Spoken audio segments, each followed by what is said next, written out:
Alex here with part 18 of the My Docket series on child custody and visitation. As with my previous videos, I'll take this opportunity to direct my viewers to part 0 of the My Docket series if you haven't seen it yet. That's the video that contains the detailed disclaimers and the underlying purpose of this series. Two things that I will glaze over, however, are number one, I'm not in the middle of this right now. My case is completely and totally closed. It cannot be reopened. My ex's parental rights have been terminated. It's over. Number two, the nutshell version of the purpose of the series is to provide my viewers with one big, gigantic example of my 8-year-long high-conflict child custody ordeal from beginning to end in chronological order. Another thing I want to mention is that if you are one of the viewers who hasn't been getting every single update on the channel, that is likely because you have not clicked on the bell notifications button. That is a button that is just, I think it's to the right of the subscribe button. And if you just have subscribed to the channel, YouTube is only going to give you occasional updates. If you click on the bell notification, YouTube will give you all of the updates. We left off in part 17 of the series with my motion for order to show cause, the objective there being to hold my ex in contempt of court. This followed the court's temporary order, which was specifically titled Interim Order After Case Management Conference that I covered in part 16 of the My Docket series. This video is going to cover my second reaction to that order. My first reaction I just mentioned, and that was covered in part 17 of the My Docket series, which is the motion for order to show cause. This reaction is my effort to change that order. The reason I wanted to change that order was because I did some research on what joint physical custody was, and I felt that the amount of time that I had with my son under the new order, the visitation schedule that the court entered in that interim order, constituted joint physical custody. And I, in hindsight, would not have done this, and the reason why is because it was a temporary order. I have a separate video dedicated to temporary orders, and the problem with temporary orders is that they are very difficult to challenge. If you are correct and the judge makes a mistake, you can't challenge it on appeal. You can challenge it with a writ petition, but the way that the appellate courts, at least in Nevada, review writ petitions is totally different from how they review appeals. With appeals, review of the decision is mandatory. You will get an answer, whether you are right or wrong on that appeal. With a writ petition, review is not mandatory. It's discretionary. And because our appellate courts at least are so busy, they on occasion, actually not just occasion, more often than not, they don't even review the writ petitions. They just decline to entertain any review, and that doesn't mean the judge was right. That doesn't mean you were right. That just means they didn't feel like reviewing it. And that happens a lot. And I mentioned in my previous video that over the years, I came to the conclusion that as a non-attorney, it was too risky to file motions that weren't very likely to win.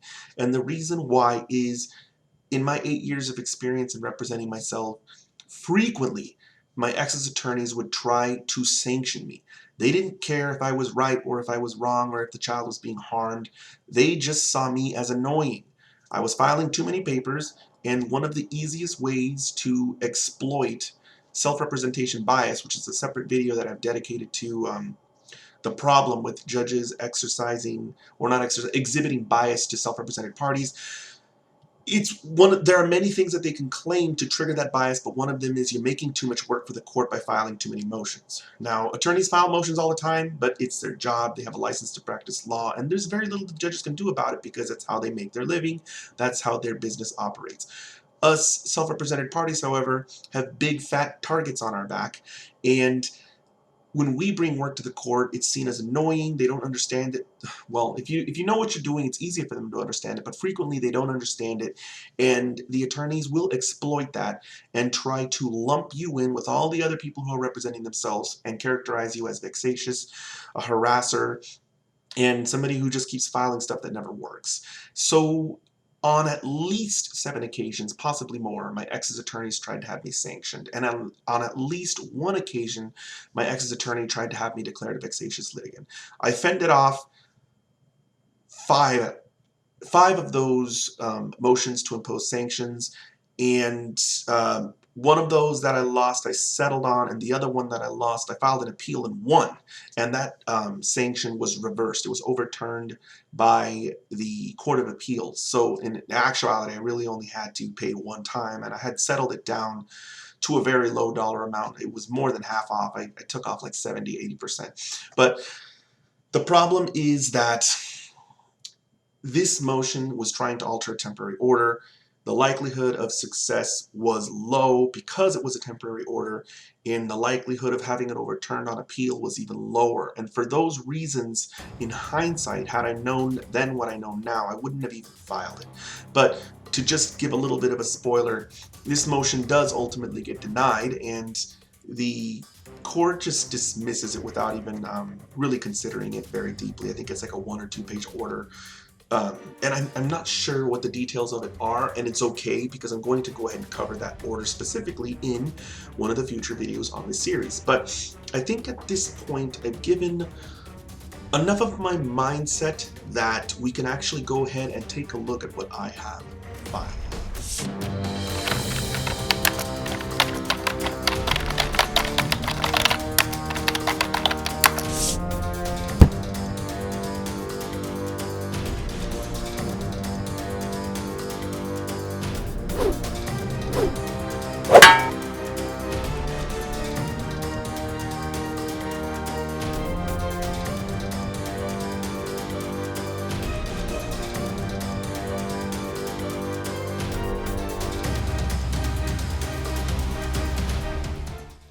Here we have the first custom paper that I have prepared. This is a milestone for me because up until this point I had been using self-help forms, and I came to the conclusion upon preparing this motion that I wanted to be taken more seriously, and I felt that one of the ways to be taken more seriously is to do what my ex's attorney does and prepare custom documents for filing. The first thing that I noticed in this custom document is that in the upper left-hand corner, I did not fill in the code number. It would have been better for me to go ahead and pull the code number from the court's website because it's just one of those extra little icings on the cake that you can add in, but it's not, you know, at the end of the world. The clerk, when they receive a document like this, they will just handwrite it in, at least usually they will. In this case, it doesn't appear that they did so. They just filed it without a code number. But I wanted to point that out, that that's something that if you're going to go ahead and prepare a document custom, you may as well go all the way and cover, you know, all the little details, including the code number. My ex's attorney sure does. She wouldn't leave that line blank. Scrolling down, this is a motion to modify temporary child custody, visitation, and support. Let's see what my approach is. The first paragraph, which is supposed to be pretty standard, it just introduces myself to the court and summarizes my request. Now, I did not break down the factual background and the legal analysis, so you're going to see this improve a lot. By the way, this is, even though this is a custom paper and I've been talking about this for a long time through several videos, I still want to point out that there's a lot of problems with it, and it's pretty bad. The paper should be double spaced, first of all, and there should be an area that designates where the memorandum of points and authorities start, and it should be broken down into the factual background and the legal analysis. But this is the first time I've done this, so I'll give myself a little bit of a break. I at least want to tell my viewers that it does not look good. It still looks like a proper person litigant prepared it, and you're not going to really see any good examples of my work until probably, I don't know, 3 or 4, maybe 5 years from now. And I'm talking about 5 years in the sense of the My Docket series, not in real life time. My ex has been unable to comply with the interim order due to a scheduled conflict regarding her employment. I don't remember this. Oh, that's why I thought that, okay. I thought that time was odd, but I didn't bring it up in the videos, in the previous videos. The visitation schedule that the court set in part 16 of the My Docket series was from 3:30 p.m. to I think 11:30 p.m. or maybe it was 3:30 p.m. till midnight, but that wasn't what I recall. I remember looking over that and thinking it was odd. This is much more familiar to me. 3 p.m. to 12:30. that was actually what was in my head as the midnight exchange times. And I thought that was a little bit odd, but it looks like what happened was that my ex had a problem with her work schedule, and we had to move the schedule from 3:30 to midnight to, looks like I got a little bit more time there. She backed it up to 3, and she also gave me more time to 12:30. That's a little bit of a surprise, but maybe that's what she had to do to get her work schedule to fit the visitation schedule. This is the kind of stuff that surprises me, because you'd think that I would remember it perfectly, but going back this many years to 2008, a lot of these little details are fuzzy.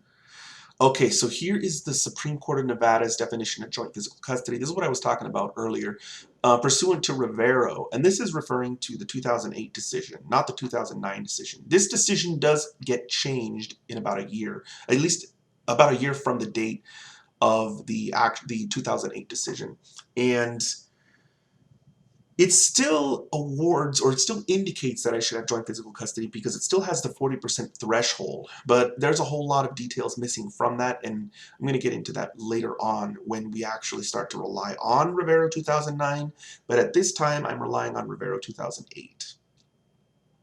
So I am citing the case, which indicates that because I have the child 40% of the time,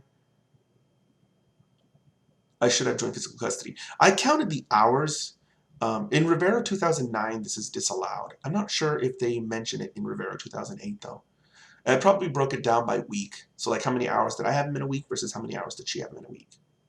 And yes, of course, as I'm moving on, if I have joint physical custody, then child support should change because a different formula applies. If I remember correctly, the Barbagallo decision controls child support when a parent has primary physical custody, and the Wright v. Osborne formula or case controls child support if the parents have joint physical custody. So I'm citing the case. I'm trying to control the court in the same way as my ex's attorney tries to control the court. She cites case law, statutes, and rules, and I'm trying to do the same thing. I bring up the financial savings that my ex is benefiting from because of the fact that I have him during the time that she's at work, which is true.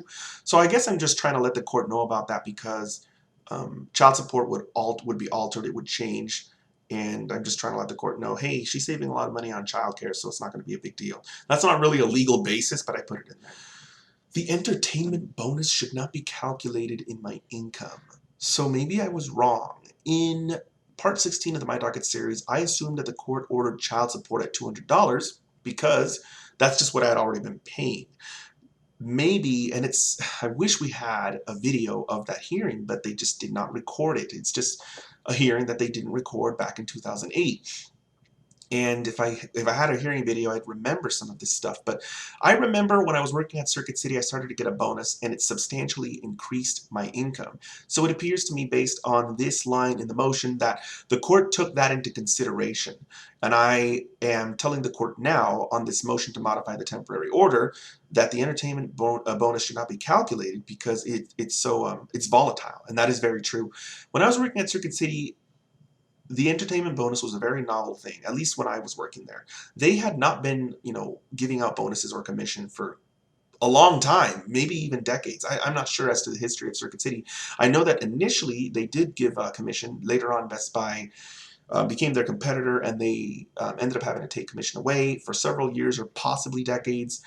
That was the case. And then not when I started working there, but more towards the end of when I was working there, they started to award this bonus, and it was very, very volatile. I would get a huge bonus one week and then almost nothing the next week. And so, yeah, as I'm arguing here, it was 58% of my income. It could consist of up to as much as 58% of my income, but yeah, it goes up and down is what I'm saying. I ended up having to deal with this later. I know that this motion is ultimately denied, but later on I'm able to deal with this problem, because there are at least 3 different motions to modify child support that are filed, 2 by me, 1 by my ex, possibly 1 more. But I'm just going to go ahead and move on for now. I think we'll talk more about this when I get to the court's order. Here's my affidavit in support of the motion. As I've mentioned in previous videos, this is mandatory. Anytime you file a motion, an affidavit is required. There are some exceptions. I'm not going to go ahead and go through them again. What I will do instead is direct my viewers to the video motions, and another good video to look at would be affidavits and declarations. Affirmation, which I've also talked about a lot before. Sometimes when I'm thinking and talking at the same time, I trip over myself. It's like I'm trying to explain to the viewers what's going on while at the same time thinking about what I'm going to talk about next, just in case any of you are wondering. Oh wait, I didn't explain that.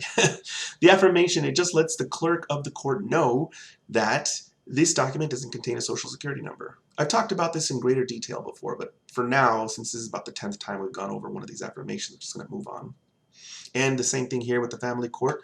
Motion opposition notice, you just check the boxes and read the instructions, and this will tell you if you have to pay a filing fee or not. In this case, I did not have to pay a filing fee. Another affirmation, which I didn't need, but included anyway, probably just in case. And with that, we can move on to the next document. This is the proof of service of that motion. I think this is the first time I've used a proof of service too. Most of the time I use affidavits of service. And later on I start to include the certificate of service. I don't know why they have all these different labels. I'm going to include the certificate of service at the bottom of every paper that's filed, so they don't have to file a whole separate document. And I'm still not doing that, even with the fact that I filed a custom paper, but let's go ahead and go through this and see if there's anything different about the proof of service versus the affidavit of services that I've been filing. So it identifies the document that I filed, identifies who I filed it upon, indicates that I served it personally, which means I actually hand-delivered it to the lawyer's office. Oh, okay, this is nice.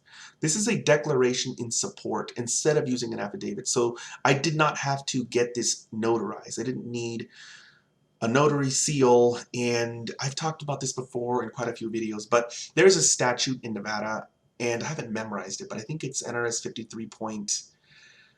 53.035 or 045, something like that. It's fuzzy, but there is a statute that says that if you include specific language in a declaration, that language satisfies the requirement of having any kind of affidavit to support whatever document you're filing. And the statute's language is, I declare under penalty of perjury under the law of the state of Nevada that the blah blah blah document is true and correct. And so as long as you have that language in substantial form in a declaration, then you do not need an affidavit. It saves money and it saves an extra trip. So I know I already talked about how in hindsight, I wouldn't have filed this. And I think it's tough for my viewers to hear stuff like that, especially when the law indicates that I should have joint physical custody. But the problem is, as I've mentioned previously, there's no way for me to have it reviewed by an appellate court. And maybe it's something that the Supreme Court of Nevada would intervene on. Maybe if I had like maybe 45%, 50%, 55%, something like that would make it more likely that they would consider a writ petition. But it just got to the point after all those years of playing it as safe as I possibly could, because the last thing that I wanted to do when I wasn't paying for an attorney because I couldn't afford one was end up ordered to pay for my ex's attorney. And the fear of the imposition of sanctions really drove me to being a lot more cautious about what I filed. Now, I'm not going to pretend that lawyers can't make this happen. A lot of lawyers try to modify temporary orders. It's a very, very common thing to do. It's kind of a crapshoot, but sometimes they succeed. I'm not sure if it's worth thousands and thousands of dollars to try to modify temporary orders. In fact, I would probably wager that most of the time it is not worth it. Most of the time it is not going to work. But there are some occasions like these where compelling arguments may cause the court to modify a temporary order. I hope that this explanation covers my mindset both before going through the motion and after going through the motion in a way that my viewers understand. I know it's going to be frustrating for people because obviously I had joint physical custody, or I was very close to it if I didn't have it. And even if it wasn't a joint physical custody relationship, it would have been nice for the court to explain in detail why the motion was being denied, and I'm kind of getting ahead of myself because I'm not on that video yet, and in fact I'm going to stop. Let's go into the aftermath. I, as indicated earlier, did not have to pay any filing fee, so I incurred $0 in costs. My ex, of course, didn't file this, so $0 in costs. I had no attorney, so I incurred $0 in attorney fees. My ex's attorney probably charged her, I'm going to say 1 hour. No, I'm going to say half an hour because it wasn't a very long motion and I only cited like a case or two. She probably charged my ex for half an hour, not just to review the document, but also to give her a call or send her an email, let her know what was going on, let her know that I filed something. And at the rate of $250 an hour, let's say that that comes to $125 in attorney fees for my ex. As with all my previous videos, definitely post something down in the comments below if you have any questions or if you want to go over any specifics that I didn't cover. And for now, I'm going to go ahead and say that I will see you guys next time.